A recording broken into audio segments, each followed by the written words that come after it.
Ma olen 20-aastane ja oma esimeses suhtes olnud juba umbes 6 kuud. Aeg-ajalt tekib meil kutiga erinevaid lahkhelisid, mis on aina enam hakanud mind kuidagi edasi piinama.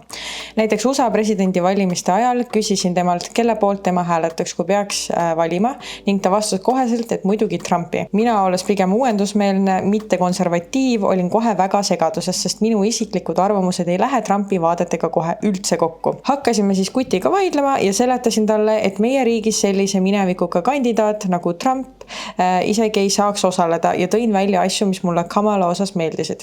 Küsisin temalt, kas ta sai nüüd aru, miks mulle Trump ei meeldi, aga ta jäi kuidagi ükskõikseks.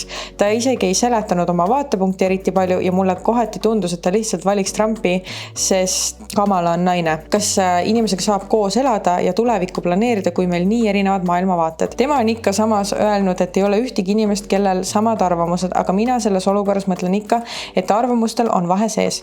Mind ei huvita, kas talle meeldib ananass pitsal või mitte, aga kui asi puudutab maailmavaateid, siis see on natukene teine teema. Mis teie arvate, kuidas nüüd edasi minna ja kas meil kui erinevate vaadetega inimestel võiks ikkagi tulevik ühine olla?